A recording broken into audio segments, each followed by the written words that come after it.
ಸಂಬಂಧಪಟ್ಟಂಥ ನಾಡಿ ಏನೈತಿ ಜ್ಞಾನ ಏನೈತಿ ಅಂಥ ವೈದ್ಯನಿಗೆ ಏನೈತಿ ಇರಬೇಕು. ನಾಡಿ ಜ್ಞಾನ ಇರ್ಬೇಕು ಅವನಿಗೆ. ಆ ಸ್ತ್ರೀ ಯಾವ ಥರ ಏನೈತಿ ಮುಟ್ಟಾಗ್ತಾಳೆ ಅನ್ನೋದು ಸ್ತ್ರೀಗೆ ಏನೈತಿ ಕೇಳಂಗಿಲ್ಲ. ನಾಡಿ ಹಿಡಿದು ಏನೈತಿ ನಾವೇ ಹೇಳಬೇಕು. ನಾಡಿ ಒಳಗೆ ತರ್ಜನಿ ಬೆರಳು, ಮಧ್ಯ ಬೆರಳು, ಅನಾಮಿಕ ಬೆರಳೆಂಬ 3 ಬೆರಳುಗಳು ಅದಾವೆ. ಆ 3 ಬೆರಳುಗಳಿಂದ ಏನೈತಿ ನಾಡಿಯನ್ನು ಪರೀಕ್ಷಿಸಬೇಕು. ಹಸ್ತದ ಹೆಬ್ಬೆರಳಿನ ಕೆಳಗೆ ಒಂದು ಬಟ್ಟಿನಷ್ಟು ಸ್ಥಳ ಬಿಟ್ಟು ಅಲ್ಲಿ ಹಿಡಿದು ನೋಡಿದರೆ ಒಂದು ನರವು ಹಾರುವುದು ಕಂಡು ಬರುವುದು. ಅದಕ್ಕೆ ನಾಡಿ ಎಂಬ ಹೆಸರು. ಅದೇ ಮನುಷ್ಯನ ರೋಗಾದಿಗಳನ್ನು ತಿಳಿಸಿಕೊಡುವುದು. ಸ್ತ್ರೀಯರಲ್ಲಿ ಏನೈತಿ ರಜಸ್ಸೂಲೆ ಅಂತ ಹೇಳಿ ನಾವು ಕರಿತೀವಿ. ಮುಟ್ಟು ಅಂತ ಕರೆಯಂಗಿಲ್ಲ, ಏನೈತಿ MC ಅಂತ ಕರೆಯಂಗಿಲ್ಲ. ಅಚ್ಚ ಕನ್ನಡದೊಳಗೆ 200 ವರ್ಷಗಳ ಹಿಂದೆ ಅದಕ್ಕೆ ರಜದೋಷ ಮತ್ತು ರಜಸ್ಸೂಲೆ ಅಂತ ಕರಿತಿದ್ದೆವು.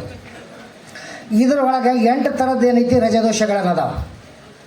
ವಾತಾಂಜನ ರಜದೋಷ, ಪಿತ್ತಾಂಜನ ರಜದೋಷ, ಕಫಾಂಜನ ರಜದೋಷ, ವಾತಪಿತ್ತ ಕಫ ರಜದೋಷ, ಪಿತ್ತ ಕಫ ರಜದೋಷ, ತ್ರಿದೋಷ ರಜದೋಷ, ಅಲ್ಪ ರಜದೋಷ, ಅಕ್ರಮ ರಜದೋಷ. ಇವು 8 ರಜದೋಷಗಳನ್ನದಾವೆ.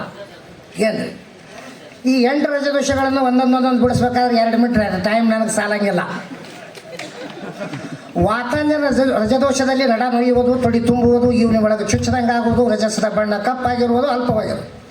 ಊಟ ಬಟ್ಟಿಗೆ ಹೆತ್ತಿದ ಅವಳ ರಜಸ ಬರೀ ನೀರಾಗಿ ತೊಳೆದು ಹೋಗಂಗಿಲ್ಲ, ಕಲಿ ಕುಂದಿರ್ತದ. ಇಂಥ ಸ್ಥಿತಿ ಒಳಗೆ ಆ ಸ್ತ್ರೀ ಏನೈತಿ ನಿರೋಗಿ ಅಲ್ಲ. ಪಿತ್ತದಿಂದನೂ ನಡ ನೋಯ್ತದ, ತೊಡಿ ತುಂಬ್ತದ, ಇವನಿ ಒಳಗೆ ಏನೈತಿ ದಾಹ ಆಗ್ತದ. ಕಪಲ್ದಿಂತೂ ನಡ ನೋಯ್ತದ, ತೊಡಿ ತುಂಬ್ತದ, ಇವನಿ ಒಳಗೆ ಏನೈತಿ ರೋಳಸರದಾಗಿ ಜಿಗಟಾಗಿರ್ತದ, ವಿಶೇಷವಾಗಿ ತುರಿಸ್ತದ. ಈ ಥರ ಏನ್ರಿ 8 ಥರದ ಏನೈತಿ ರಜದೋಷಗಳನ್ನದಾವು. ಈ ರಜದೋಷಗಳಿಗೆ ಔಷಧ ಏನಪ್ಪ ಅಂತಂದ್ರೆ ಹಿಪ್ಲಿ, ಶುಂಠಿ, ಮೆಣಸು, ಅಗಳ ಶುಂಠಿ, ಹುಣಸಿ ಗಿಡದ ಒಳತೋಟಿ ಇವು ಕಷಾಯ ಮಾಡ್ಕೊಳಕೇರಿ ರಜಸ್ಸೂಲಿ ಆದಾಗ 4 ದಿವಸ ಏನೈತಿ ಕುಡಿದು ಬಿಟ್ಟರೆ ಸಾಕು. ಈ ರೋಗನೇ ಎಲ್ಲ ಕಾಯಿಲೆ ಎಲ್ಲ ರಜದೋಷಕ್ಕೂ ಕೆಲಸ ಮಾಡ್ತದೆ. ಏನ್ರಿ ಈ ಥರ ಏನೈತಿ ಎಲ್ಲ ರಜದೋಷಕ್ಕೂ ಏನೈತಿ ಔಷಧಗಳದಾವ. ಸ್ತ್ರೀಗಳಲ್ಲಿ ಹುಟ್ಟುವ ಕುಸುಮ ರೋಗವೇ ಪ್ರಬಲ ಅವಸ್ಥೆ ಹೊಂದಿದಾಗ ಮೂತ್ರ ಅತಿಸಾರವಾಗುವುದಂತ ಬರ್ದಾನ. ಸ್ತ್ರೀಯರ ಜನನೇಂದ್ರಿಯಿಂದ ಹೊರಡುವಂಥ ಜಲಧಾತು ಅಕ್ಕಿ ತೊಳೆದ ಗಂಜಿ ಹಂಗೆ ಬೆಳ್ಳಗಾಗಿರುವುದು. ಅದು ಪ್ರಬಲ ಅವಸ್ಥೆ ಹೊಂದಿದಾಗ ಮೂತ್ರ ಅತಿಸಾರವಾಗುವುದಂತ ಬರ್ದಾನ. ಇದರ ಔಷಧ ಏನಪ್ಪ ಅಂದ್ರೆ ತಾಮ್ರಪತ್ರೆ ಮತ್ತು ಯಾಲಕ್ಕಿ ಕಾಳು ಕೊಟ್ಟರೆ ಈ ರೋಗ ಆರಾಮಾಗಿ ಬಿಡ್ತದೆ 1 ವಾರನೇ ಒಳಗೆ. ಏನ್ರಿ ಸ್ತ್ರೀಗಳ ಆಕ್ರಮ ರಜದೋಷ ಅಂದರೆ ಕಾಲ ನೇಮ್ ಇಲ್ಲ, ಟೈಮ್ ಇಲ್ಲ, ಟೇಬಲ್ ಇಲ್ಲ, 15 ದಿವಸಗಟ್ಟಲೆ ಏನೈತಿ ಡೇಟ್ ಹಾಕ್ತಾರೆ. ಅದಕ್ಕೆ ಆಕ್ರಮ ರಜದೋಷ ಅಂತ ಕರಿತೀವಿ. ಆಕ್ರಮ ರಜದೋಷದಲ್ಲಿ ಸಿಗಿನ ಮುಷ್ಟಿಯ ಕಪಲವನ್ನು ತಂದು ಕುಸ್ಬಿ ಎಣ್ಣೆಯಲ್ಲಿ ಅರೆದು ಸಣ್ಣ ಅಡಿಕೆ ಪ್ರಮಾಣ ಗಂಟನ್ನು ಕಟ್ಟಿ ಈವನಿಯಲ್ಲಿ ಇಡಲು ಕೊಡಬೇಕು. ಮೂತ್ರ ವಿಸರ್ಜನೆಯ ಸಮಯದಲ್ಲಿ ಆ ಗಂಟನ್ನು ಕಡಿಗೆ ತೆಗಿಬೇಕು, ಪುನಃ ಈವನಿಯಲ್ಲಿ ಧರಿಸಬೇಕು. ದಿನಂಪ್ರತಿ ಹೊಸ ಔಷಧ ತಯಾರು ಮಾಡಬೇಕು 3 ದಿವಸ. ಇದರಿಂದ ಈವನಿಯ ನಾನಾ ಥರದ ದೋಷಗಳು ದೂರ ಆಗುವು. 2 ನಿಮಿಷ ಸಾಕು. ನಾನು ಫೋನ್ ನಂಬರ್ ಹೇಳ್ರಿ. Phone number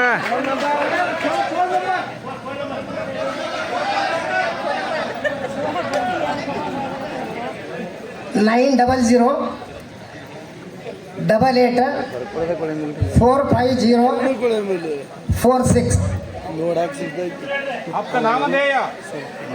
Mohammed Makandar. ಹಾಂ, ಮೊಹಮ್ಮದ್ ಮಕಾಂದರ್. ಊರು ತಾಳಿಕೋಟಿ. ಮುದ್ದೆ ಬೇಡ ಮುಂದಿನ ಸಲ ಹೆಚ್ಚಿನ ಟೈಮ್ ಕೊಡ್ರಿ, ಅವಾಗ ಮಾತಾಡ್ತೀನಿ. ಭೇಟಿ ಹಾಕಾರ ನಿಮ್ಗೆ. ಧನ್ಯವಾದಗಳು. ಎಲ್ಲ ವೈದ್ಯರಿಗೆ ಒಂದು ಸೂಚನೆ. ಜೀವ ವೈದ್ಯ ಮಂಡಳಿ ವತಿಯಿಂದ ತಮ್ಮೆಲ್ಲರಿಗೆ ಒಂದು ಫಾರ್ಮನ್ನು ಒದಗಿಸಿದೆ. ಆ ಫಾರ್ಮನ್ನು ಫಿಲಪ್ ಮಾಡಿ ಹೊರಗಡೆ ಪ್ರಸನ್ನ ಅಂತ ಅವರು ಕೂತ್ಕೊಂಡಿದ್ದಾರೆ. ಅವರಿಗೆ ಆ ಫಾರ್ಮನ್ನು ಫಿಲಪ್ ಮಾಡಿ ಕೊಡಬೇಕು. ಯಾರು ಫಾರ್ಮನ್ನು ತಗೊಂಡಿಲ್ಲ ಆ ಫಾರ್ಮನ್ನು ಪ್ರಸನ್ನ ಅವರು ಇಲ್ಲಿಂದ ಹೊರಗಡೆನೇ ಕೂತ್ಕೊಂಡಿದ್ದಾರೆ. ಬರುವಾಗ ಇಲ್ಲಿ ಹೊರಗಡೆ ಕೂತ್ಕೊಂಡಿದ್ದಾರೆ. ಅವ್ರ ಕಡೆಯಿಂದ ಆ ಫಾರ್ಮನ್ನು ತಗೊಳ್ಬೇಕಾಗಿ ತಮ್ಮಲ್ಲಿ ವಿನಂತಿ.